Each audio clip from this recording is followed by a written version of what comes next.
Hi everyone.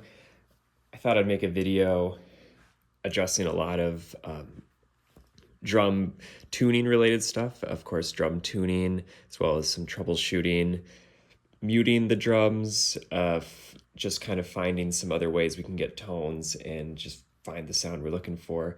And I get a lot of questions about these topics, especially to you all that maybe got your first acoustic drum set or anything, and you get it and you start playing it and it sounds terrible or whatever. We've all been there, and the one kind of unfortunate thing is that acoustic drum sets,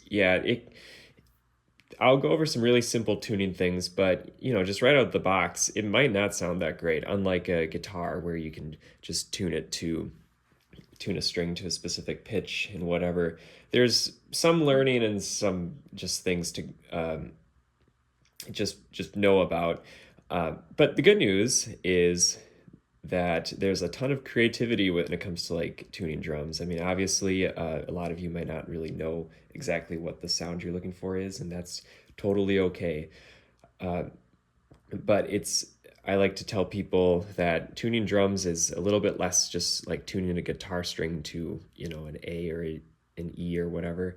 And tuning drums is a little bit more like guitar pedals or amp settings and just kind of finding those fun, creative things. There's a lot of artistry to it, a lot of technical things to it, some theory. But yeah, and I'm always happy to help because the one of my biggest things is I want you all to be happy playing the drums, and there's nothing worse than an instrument that makes you not want to play it, right? The best instruments are ones that make you want to play it, no matter how good they sound or how interesting they sound or whatever. So please let me know if you ever need any issues, if any help with any issues you might be having. I certainly have been willing to help to come over, help set up some drums. If you bring like your drums into our lessons or whatever, I'm always willing to give you some advice. And so, yeah, these things matter, and I've certainly agonized over it a lot. I've gotten stressed over the way my drums sound many times. So I'm hoping to save you all some time and stress and energy. So, okay, enough intro. Here we go. Here's just kind of a rundown. First, we'll start with tuning a drum. So if I get a drum, it doesn't matter if it's a snare, tom, bass drum, whatever. There's always a couple like core principles. First of all, I sometimes just like to start from scratch, like just start all the way at the beginning. So especially if something's like just really sounding bad, what I'll do is just bring everything down. I have two drum keys here. That's what these are called. Hopefully you have one. They usually come with drum sets or drum hardware or whatever. You don't need two. Sometimes, well, see, there we go. I was gonna say sometimes two can be helpful. Sometimes it can be more trouble than it's worth. But okay. I'm really bad at editing videos, so this is going to be totally unedited and just the way it is. So just get ready for a lot of blips. Anyways, so you're going to see the full process, right? Anyway, so I got all of these all the way loose. And so what these are called, by the way, the screw thing is called a tension rod, all right? The thing that it's attached to, this is called the lug. Even drummers sometimes kind of get these terminologies mixed up. So tension rod, lug. Okay, so I'm just getting them all the way loose. And you might have noticed too, I was going kind of in a crosswise pattern like this. So this is pretty much the number one rule when it comes to tuning drums. When we're going to be tuning them up, we always want to be going in this sort of like crosswise star pattern. I'll start at 1, and what I usually do is, so first of all, I'll count how many lugs or tension rods are on a drum, in this case 8. So I'll start with this one. I'll put my hand on it so I kind of know this is the first one I started with, and then I'm just going to go 1, 2, the one right across, then I'm going to go the next one over, 3, across, 4, 5, 6, 7, 8. I think some people will go maybe like this one, this one, this one, skip over this one. I don't know. I suppose it could maybe help, but the whole point of this, and it's like just like putting on a car wheel or whatever. You don't want to like over tighten one side or whatever. it's about making sure that the drum head doesn't overly stretch out. So if we tightened up all of the ones on this side, for example, it's gonna like unevenly stretch out the drum. Okay, so what we're gonna do now, so we have all the way loose. If you want to, you can, take, perhaps you're changing out the drum head or something. You take the drum head off and then, so you'd unscrew these all the way and then just put it back on. One thing that kind of makes a difference is, just make sure that the drum head is straight on, especially on older drums. Sometimes like it might fit sort of weird. So just watch the distance between the hoop. That's what this part's called, the hoop, and then the edge of the drum head. Also, just make sure that it's like straight on with all of the slots where the tension rod goes in. Okay, so once we get that just like approximately right, then what we're gonna do is finger tighten it. So I'm just gonna grab the tension rod, get it as tight as I can just with my fingers, and I'm gonna go around. And again, I'm just going kind of crosswise like this. I've got two hands, so I'm gonna use both of them at the same time. And then, I like to go around a couple times. After I feel like I can't do any more like that, I'm going to then, you can kind of push into one and then get just a little bit more torque or whatever. And yeah, you can maybe feel that you're just gonna get those tension rods just to tighten a little bit further. Yeah, just keep going until you can't anymore. Okay, so this is going to be it doesn't sound amazing, but this is a great starting point. And just one lesson I want to tell you all is that I think the goal with tuning drums, first and foremost, is to get it as balanced and as resonant as possible. Because we're going to talk about ways to like deaden out a drum, and you don't always want a drum to be super ringy and resonant, but it's good to just if you can make a drum resonant, it is very easy to make it dead again. It's impossible to make a dead drum sound just magically resonant. Okay, so and plus this is kind of the hardest thing to do, just getting it all super balanced. Anyways, one other thing that I'd like to bring up is sometimes these tension rods, they might be a little bit sticky, okay? So if you have a used drum set, if maybe it's like really old or just something seems a little bit out of whack, that's normal. Sometimes, just like any old hardware, sometimes screws aren't gonna screw correctly. Could be stripped, just could be sticky, in which case a lot of drummers, they might lubricate the tension rod with white lithium grease. That's a product that often gets suggested to me. I mean, I don't think there's really, you could probably use a handful of different things, but that's like one thing. So as long as like everything is functioning well, and especially if you have a new drum set, theoretically all the tension rods should be pretty balanced. If you get it finger tight, we are off to a pretty great start. Okay, so now we're gonna do that star pattern I talked about. I would say pretty much never to turn the drum key more than like a 180. All right, if you do so that'd be like 1/2 turn like that. I don't know if you saw, well, I suppose my hand is in the way. So here, I'll do that the other way, like that. I kind of just like memorize like where I left this part off, then I just bring it right back to that, like as if I turned it forward. So if you do more than that, you might overstretch the drum head. So I'd say just do no more than like 1/2 at a time. So got my hand on this one, so I go 1, 2, 3.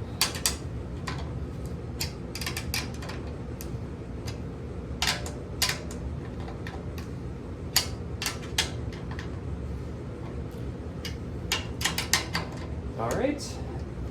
Got that, and then here's the thing that I learned, and for the record, all these things I'm telling you are things other people have told me. Like, I've watched plenty of YouTube videos. There are tons of resources out there that you can watch of people explaining different techniques, people that have like told me when I've asked for advice.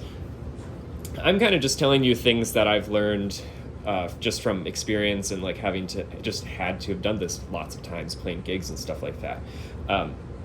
leaving out the things that haven't really helped me at all. One thing that has helped me is pushing into the drums. So after you do this, this drum head's been on here for a while, but especially a newer drum head, you're gonna probably hear the drum head do lots of like cracking, and that's great. Like that means it's like stretching out in a good way.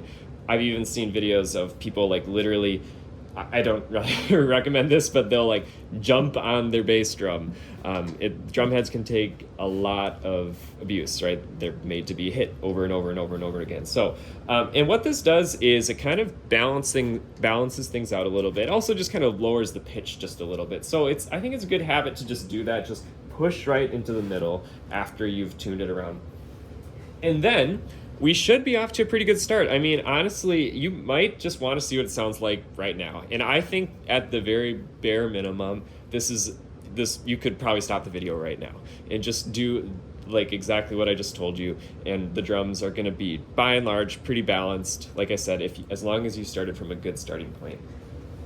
Now though, here's the kind of hard part. If you want to get really nitpicky, which is the fine tuning. All right, so first of all, one thing I recommend is just trying to balance going from the ones that are across from each other, because the tension rods that are directly across from each other are the ones that are going to be working together. So I want to just kind of tap around, and I'm tapping just about an inch, like lightly away from the tension rod. I'm also going to just like not press, but just like lightly hold my finger in the middle, because that kind of helps get rid of some unpleasant frequencies. And I'm just gonna go like this. Okay, honestly, it sounded pretty similar, but you know, use your ear at first. Like, see if you can hear the difference, like if one of them is higher or lower. And honestly, I'm just using my iPhone mic, so it's probably not going to pick up a ton of like great differences. I don't really expect you to hear like a huge difference. But one important thing is like a drum, it doesn't resonate at a pure pitch. Okay, so I know I keep bringing up guitar strings. Guitar strings, they'll be like a pure A or a B or whatever. When you're hearing a drum head, you're hearing a ton of different overtones, and at one moment your ear might hear it lower, and then you tap it again and maybe you hear it higher, and that's because you're hearing a couple different, like I keep saying, there's with sounds there's like overtones. So you probably just right now maybe you heard like a handful of different pitches. So that's just kind of the nature of drums, and one of the tricky things. And I'm going to be the first to admit that I don't necessarily have the world's greatest ear. I have a hard time hearing the difference in pitches. It's a whole nother kind of skill set that I'm not too great at, which is why I'm going to show you a device that can help. But we're just going to like stick with this for a little while. So, I could go around and then go compare the ones across. You probably heard a huge difference maybe of this one, right?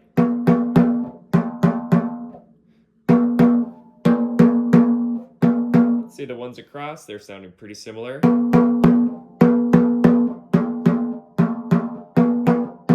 So to my ears, these ones are sounding a little bit higher, and again, they're kind of working as a unit than these ones. So just for example, and I'll just do this once, like we're not gonna try to like get this drum perfect.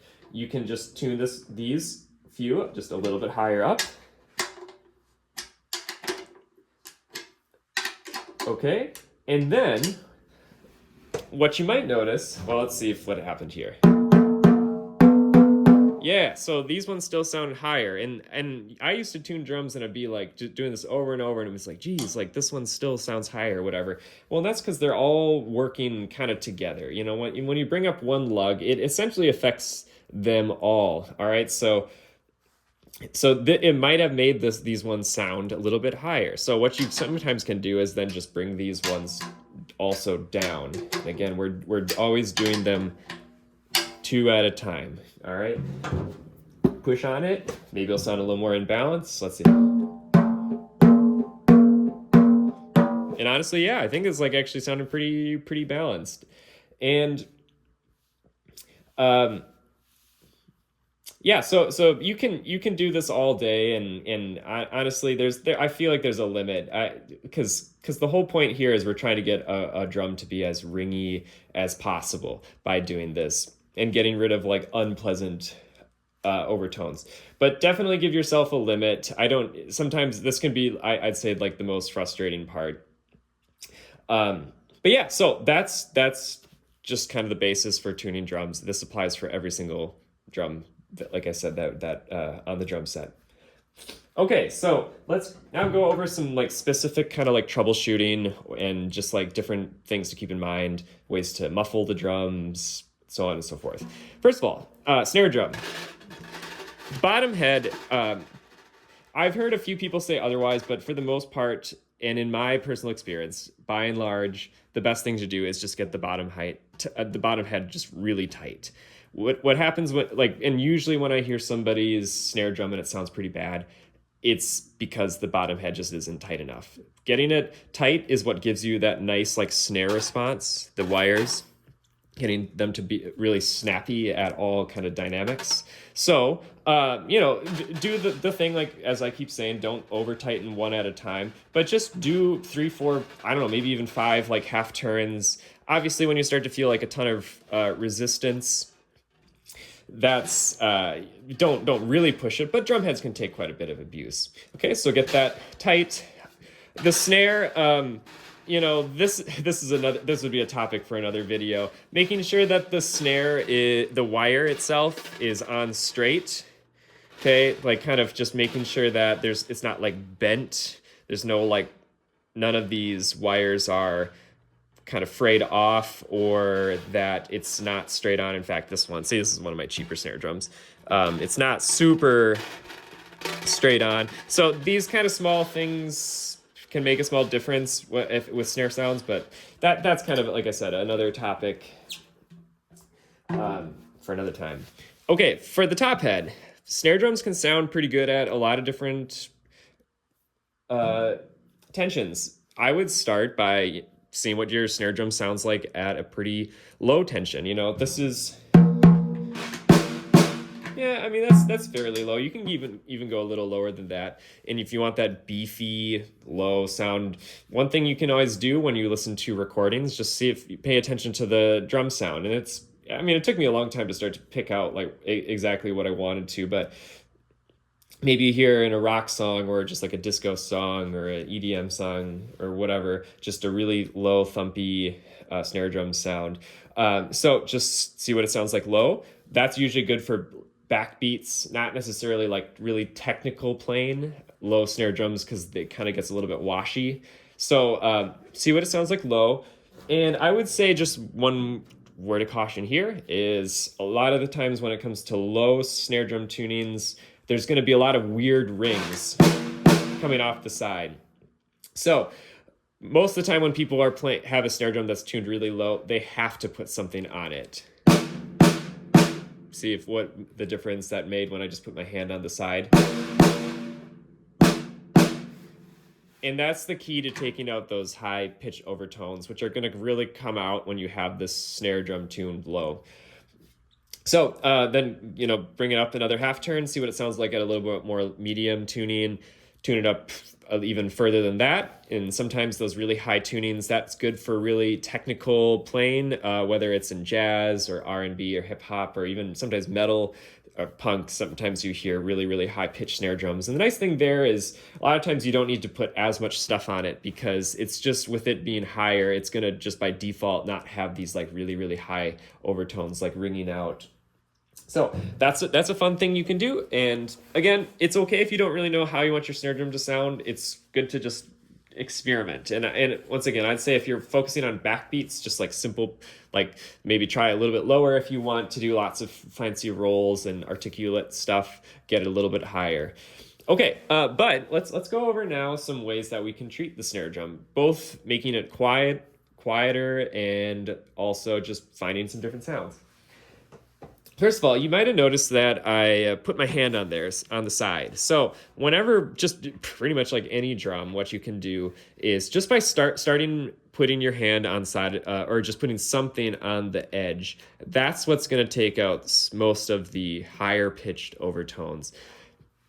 Maybe you'll learn about in science, like a physics class someday, like how a drum actually ripples. And I think it's my understanding that usually the higher overtones, the higher pitches you're hearing are coming from the outside. Makes sense that like when you put things on the outside of the drum, it's usually going to take those higher pitches out. You're going to hear more of the low end. So rather than putting things in the middle, all right? The classic thing is a wallet. Like when you're really in a bind, you know, just I actually don't have my wallet on me, but that's what my hand had, the same function, just putting it right on the edge. There's a couple products you can buy. I really like this one. I'm not trying to sell it to you necessarily, but it's called the snare weight. It's this piece of leather that just kind of clips on. You get a couple different settings. And what's cool about it is, you know, when you hit it, so I don't know if you can hear that through this video, higher ring, a little bit less, you know, you get that, less ring, and you can just experiment with putting the flaps down and getting different sounds. What this does is kind of like it's gating the sound. It's kind of flapping up, letting it ring just for a split second, and then flapping back down, which is different than sticking something on there, whether it's tape, and we'll talk about tape later, but there are all these kind of gel things that are manufactured for drums. I really like the ones that are called drum dots. Moon gels are the ones that are really popular, but moon gels just leave a little bit more residue. That's why I like these ones, because you can clean them off. I've even seen drummers use those sticky hand things that you see in like cheap vending machines, if you know what I'm talking about. This is a little different because rather than resting on there and flapping up, this is actually just permanently just stuck there. All right, and so that can make a huge difference. And what I'd recommend doing, I do this a lot on my toms, which we'll talk about later. I'll start by, if this is a clock, if this is the 12 o'clock, I'll put one there. And what you don't need to do is put one at the 6 o'clock, because they're affecting the same overtones. So what I would instead do is put one on the 9 o'clock. Then you're going to take out some other tones. That wasn't enough. Put it at the, whatever, halfway between 10 and 11. See, I don't know if you can hear the difference there. Then, and so on and so forth. And I've seen people get just insane amount of gels on there. But that's just some things that I've noticed work really, really well for that. And while we're here too, this is like one of my favorite things to mess with, this knob right here. So this is called the throw off, this whole part right here. I think I've shown this to you all. If you turn it off, you get rid of that snare sound, flip it back on. Now we get that nice snappy snare sound. And it's fun to experiment, just like getting it all the way loose. Now we have sort of a longer tone, right? A little bit more length to the note. And then that can be good sometimes, as I keep saying, for backbeat stuff where you're not trying to play super articulate, but get it really tight. That's kind of a cool sound, right? That's sort of like it kind of sounds like a sample or something. And then you can over tighten it. I mean, especially one good thing to test is playing really quietly. First of all, playing quietly and still hearing that snare sound, that's a good sign that the bottom head is tight enough, all right? But sometimes if it just keeps tightening and tightening, eventually it's just gonna sound really choked. I don't know if this is actually, yeah, it's still sounding okay. But sometimes as I said, the drum will sound choked. You'll start to lose that snare response, especially at the lower dynamics with that. So that's a fun thing you can mess around with. Okay, we're almost done with the snare drum. A couple other products you can do. As I said about tape, and we'll talk a little bit more about this with the toms, but musicians like this tape called gaff tape. Why it's nice is it's pretty durable, and it also doesn't really leave a residue. You can use duct tape or whatever, and because gaff tape honestly can be a little bit expensive. But one thing I like to do is I'll take a strip off, and I'll kind of fold it over like that. And that way it makes it just easy. So I got in the drum, maybe I don't want it anymore. I can just easily take it off like that. So that's a way to use tape. That's another classic thing to do.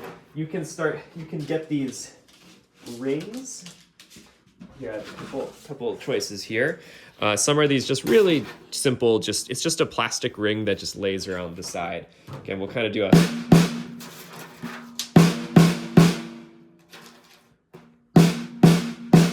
Yeah, and like, maybe this one didn't do a ton, but that's a good way to get, especially on the toms, you can sort of get this nice low 70s sort of tom sound where it's just all low end, like not a lot of ring. You can buy, so if you're crafty, I know some drummers will just cut these out of old drum heads. Otherwise, we sell them at Morgan Music. It's called the E-rings. I'm sure there's other kinds like that. They just rest nicely on the drum. There's bigger ones. This one right here, this is a product called the Big Fat Snare Drum. You can see it's just bigger and heavier. Now you can see it really, really took out, just made the drum sound huge and low. All kind of, and what I just did there is I just loosened this snare. Now it has a ton of beef, right? And finally, kind of on that subject matter, this is an old trick somebody told me. If you just take an old drum head, just flip it on like that, just so upside down so it fits. Do you hear how it sounds massive, right? Kind of that, yeah. Kind of that either like 80s sort of drum sound or Tame Impala type stuff. Okay, so that's just putting like plastic stuff on there. There's also towels. Honestly, towels are just like really nice thin tea towels. These are good ways if you just want a real simple, like you're playing at home and you just want them to be quieter. You can just put those on. That has like a lot of impact, of course, and it can be its own sound. It super deadens the drum, and especially stuff like Mac DeMarco or whatever, they use a lot of these dead tight drums. And the nice thing is you really don't need to tune your drums super amazing if you're looking for this kind of nice tight sampley sounding drum sound. Also on the toms, like if you've ever listened to the song Come Together by the Beatles, that's a classic song. If you ever where Ringo Starr, he put tea towels over his drums, and that's why the toms sound the way they do on that song. You can also, I'll see this a lot too, people will kind of just fold it off, and once again, this is yet another way of just kind of dampening just a little bit of the drum like that. Okay, and let's also talk about drum heads real quick, which again, there's so many cans of worms to open up. I mean, there's just an insane amount of variables. Your drumsticks, drums, the wood, the way it's constructed, how good the hardware is, the bearing edge, blah blah blah. But the nice thing I'll just say is with drums, even the cheapest drums, you can usually get them to sound okay, because maybe the wood quality is not amazing, but with just like good tuning, good treatment, you can usually make them to sound decent.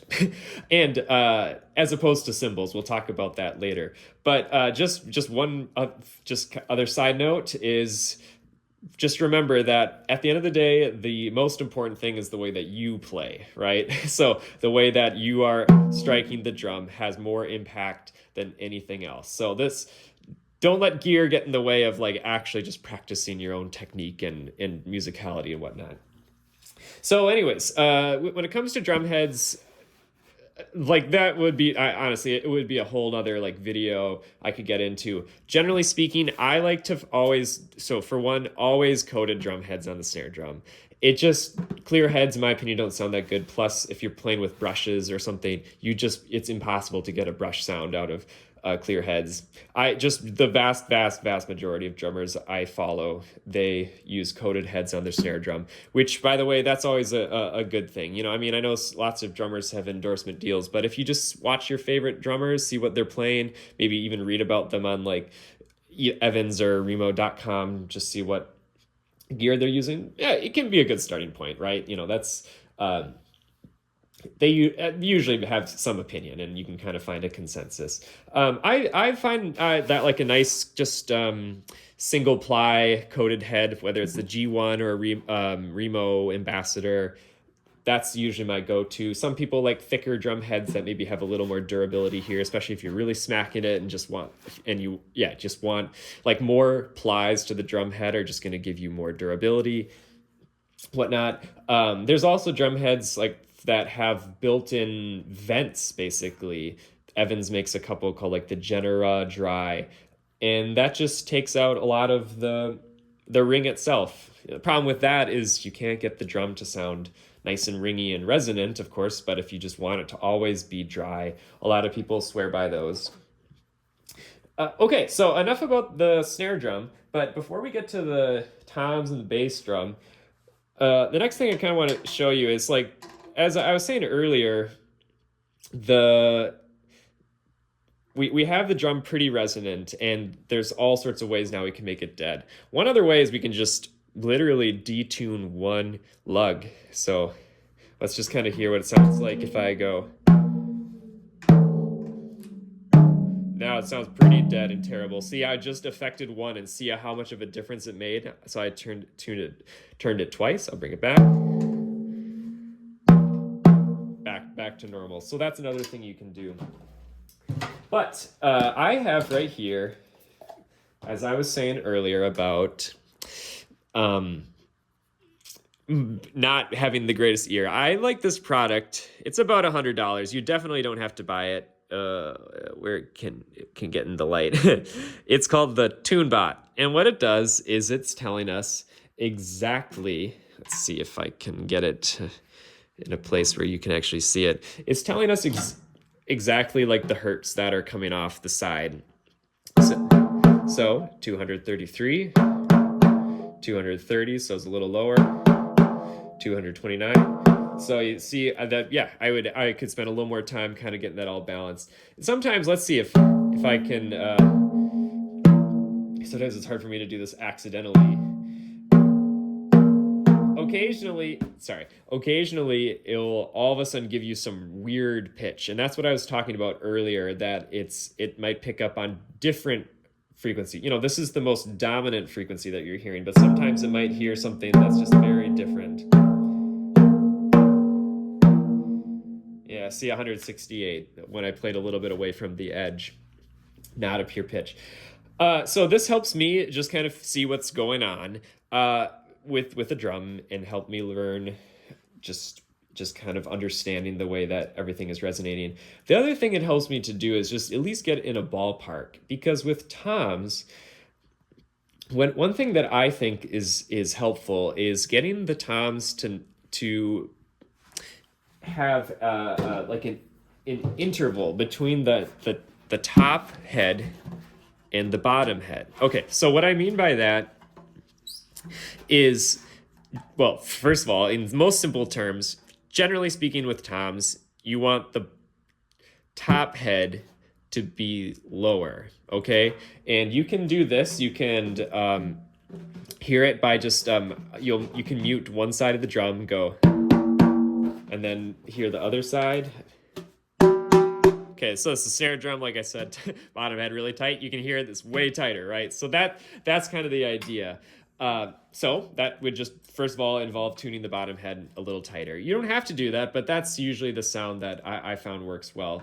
But sometimes the bottom head might already just be thinner. We just got done talking about drum heads. So you can just start, like if your drum set came with already thicker heads on the top, you might not necessarily need to just do more turns on the bottom, just because the thicker head is just going to just make it lower by default. Okay, so what I was talking about an interval earlier, if you've ever learned in like music class or anything about like a perfect fifth. So like on a piano, there's, if you find like a C to a G, that would be like a fifth apart from each other. And you can tune that, see if you can hear, like I know we talked about how it's not a pure pitch, but hearing a fifth 1/5 difference between the top and the bottom head. And that oftentimes gives you like a nice clear sound. Because sometimes with the toms, you might hear this weird like warble. You might hear it, it might be like, like, because the top and the bottom head might actually just be kind of working against each other. They're not at frequencies that work well together. And therefore, like the sound waves are kind of like, I don't know, just like attacking each other. So there's a cool app that this comes with that helps you find what the sizes of drums you have. Because another thing too, if you have 2 drums, if you have 3 drums, if you have 4 drums, you have different sizes. You also kind of want to find sometimes if the pitches you choose for the drums, they might not work really well together. You've probably heard in like our drum room, when you hit one drum, you'll hear the snare drum go off because that's just how acoustic drums work. That's how the physics of sound work. All of these things are kind of reverberating. So if you have drums that are tuned, maybe they're tuned well, but they're just tuned to pitches that don't really sound good together, you can sometimes get these weird warbles and stuff like that. So there's an app that this comes with that helps you find like what are great pitches to at least get in the ballpark for the top and bottom head of individual toms. And then when you have 2, 3, 4 toms, how they all like work together. And I'm telling you, usually my drums sound great. When I have sound engineers, they tell me my drums sound, I mean, pretty awesome. It's not me, it's this app. So that's it's not a requirement. People are some drummers kind of snub their nose at this sort of stuff and they say just use your ear, but I think there's no shame in it whatsoever, because the bottom line is if it sounds good, that's what matters. Okay, real quick while I'm here, just because I thought of it, another thing that can matter is sometimes your drum heads might be a little bit too old. Like if you're tuning all day and it just and they still sound a little bit terrible, just don't be afraid to change the drum head, especially if they're just starting to look really, really worn and have dents in them and stuff like that.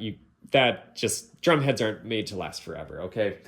When it comes to the bass drum, we'll talk about bass drum really, really quick. So the thing about the bass drum is we already put a lot of stuff in there, and there's no shame in that either. Typically, you want to put a pillow, a blanket, some foam, something in a bass drum because it helps just make it a little bit more thumpy and bassy. It takes out the high overtones, and because usually you don't want a bass drum to sound really, really resonant and long. In fact, sound engineers, they might get a little bit mad at you.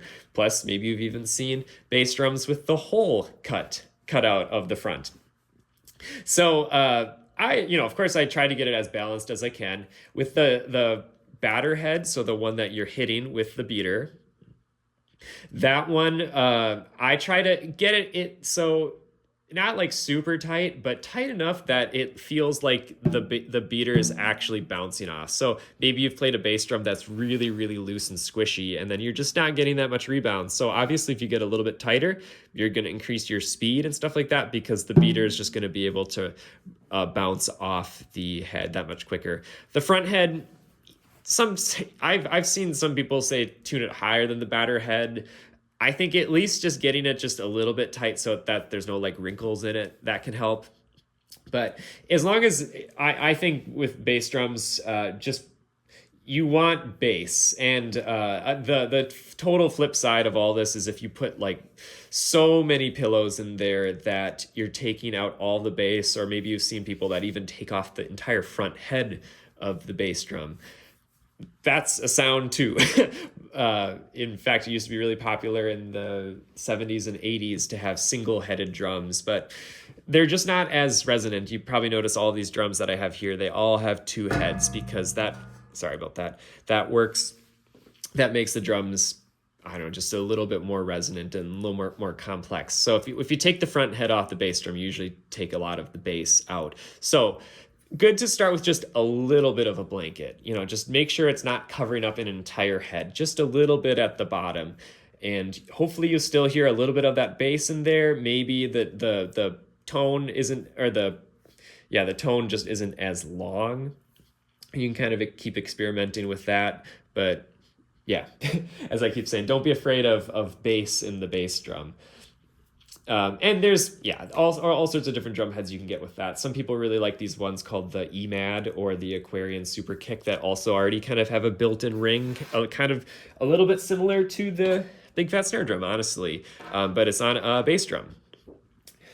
Okay, finally, with the drums, we're almost there. So thanks for if you've watched this far. We'll talk about the toms. So all the same tuning techniques apply. We've already talked about the whole interval stuff. So the last thing I just want to say about the toms is just the treatment of them. As I said, I like to use the gel. I also like to use the tape, and especially on the bottom of a drum. So here I have a tom right here. It's an old Ludwig. So here's the top, coated head, bottom head, clear head. We'll talk about that later, but obviously you can't really put a gel on the bottom because it's gonna fall off, but you can put tape. And what I'll usually do is I'll take that piece of tape. In fact, I got it right here from earlier. It's a little crinkled now, but I'll just start by putting some on the edge, and it's the same deal, do 12 o'clock, then 3 o'clock or 9 o'clock, whatever you want to call it.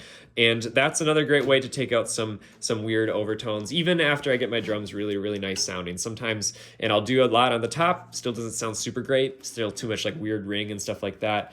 Don't be afraid to put some tape at the bottom. So the final thing with toms, like there really is a large range of different sounds you can get, much like the snare drum, low, medium, high, and everything in between, plus like coated and clear heads. It's, first of all, as I was saying earlier, just watch what the genres that you like, see if they're using coated or clear heads. I'd say coated, just generally speaking, that's going to be jazz, especially like combo jazz, classic rock, like classic country, indie rock stuff, where you want maybe just a little bit of like just a more sensitive tone, more maybe complexity, and I don't know, just like warmth. It's kind of hard for me to say. Whereas clear, you don't get as much nuance. I feel like you can't do as much articulation usually, but you get a little bit more punch and a little bit more attack. And I tend to see clear heads in metal, modern rock, R&B, hip hop, maybe some like jazz fusion type stuff. And I have a couple different drums here. Just like, let's see how this is probably not going to sound too great. This is an old 60s drum. I have Ludwig. I have it tuned pretty low. You definitely need some sound treatment. Probably put something on there, and we're going to get that nice, thumpy, gushy Ludwig sound. Over here, I have a Tama. It's a little bit more modern. So we got the clear heads. Definitely need some tuning. We don't have any as much of those weird ringy overtones. I mean, I do have some gels on there, but you probably heard a lot of attack and kind of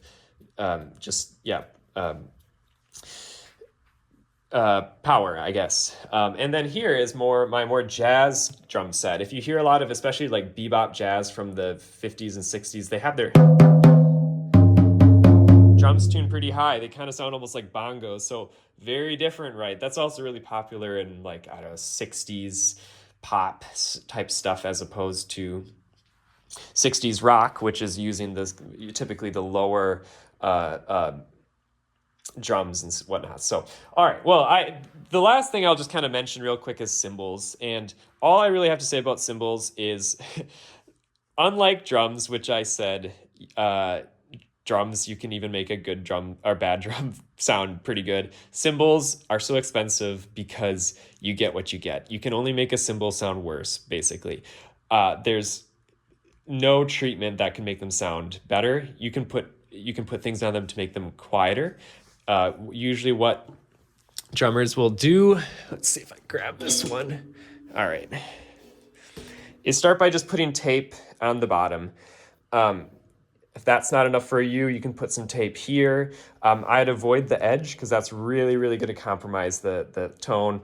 But start by putting a little bit on the edge. That just helps bring the volume down a little bit. But even then, it just takes out some of the tones. So if your cymbals sound bad, unfortunately, it's just one of those things that you might just want to upgrade someday. And cymbals are made to last forever as long as we're not hitting them too hard. All right, so wow, this is a long video. Hopefully some of this helps, and let me know if you have any more questions. I got to Morgan Music, and I realized I forgot two things I was gonna talk about, of course, but that's what happens when you do everything without a script, I guess. So anyways, two unrelated things I was gonna say earlier. One, another thing to watch out for when you're tuning drums is that this lug, or this tension rod, and the one right below it on the other head, they actually do kind of work together. So if you have one of them that's a little bit kind of out of tune, say the bottom one is just like a little bit higher than all the other ones or whatever, what can sometimes happen is you'll be tuning this head all day and you're still like, why does it sound bad? And it might be just because it's getting affected by that one. So if things are still kind of sounding bad while you're tuning, sometimes it's okay to take a break, go to the other one, tighten that one up, and get it more balanced. Return to this one, and it might be sounding a little different, and probably fix that. Second thing I was going to say actually has specifically to do with floor toms, because I've also been asked about that before. Generally speaking, I like to have the floor tom pretty low. Of course, you can have it tuned high. So one thing I like to do is just have the top head, finger tight, then just get a little bit tighter than that. Have the bottom head just a little bit higher than that, of course. And yeah, you're just gonna have a lot more beef and bassiness. Because yeah, floor toms that are just really, really ringy and just bongo-y usually sound good with jazz, but most stuff I think a lot of you want to play like rock music and stuff like that. You kind of want a floor tom to almost be like a second bass drum. So that's one way you can get that sound. Okay, that's it.